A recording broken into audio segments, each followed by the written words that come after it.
নমস্কার। Corporation, Kolkata municipal corporation ইদানিং আমার বহু ক্লায়েন্টের কাছে বেশ মোটা টাকার অ্যামাউন্টের বিল পাঠিয়েছেন। কি তাদের দোষ? না, তারা 12-13 বছর আগে প্রপার্টি কিনেছে, মিউটেশনও করিয়ে নিয়েছে। মিউটেশনের সময় দেখা গেছে কোনো ট্যাক্স ডিউ নেই, বিভিন্ন ডিপার্টমেন্টে সার্চ করানো হয়েছে এবং অ্যাসেসর কালেক্টরও মিউটেশন অ্যালাউ করে দিয়েছেন কোনো ডিউ নেই বলে। এবং যা যা মিউটেশনের সময় যা যা টাকা দেওয়ার দরকার, ট্যাক্স ইত্যাদি ইত্যাদি সবই দেওয়া হয়েছে। Mutation complete.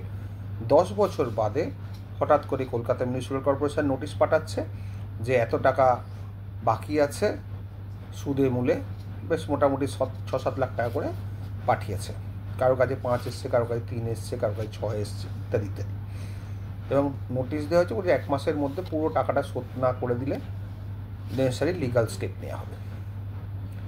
এবার তো আমাদের ক্লায়েন্টদের মাথায় হাত পড়ে গেছে, কিভাবে দেবে।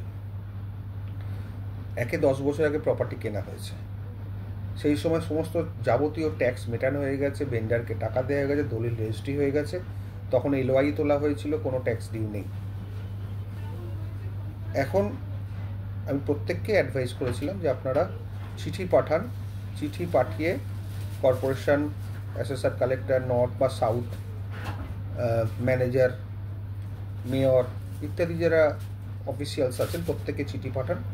চিঠিতে একটাই বক্তব্য দেবেন যে আপনাদের দোষেই এটা হয়েছে এবং আপনারা ডিফল্টার, আপনারা নিজেদের নেগলিজেন্সের জন্য এগুলো হয়েছে, সুতরাং আপনারা এটাকে ওয়েভ করুন। এই সম্বন্ধে আমার ডিটেলস ভিডিও আমার এই ইউটিউব চ্যানেলেই আছে।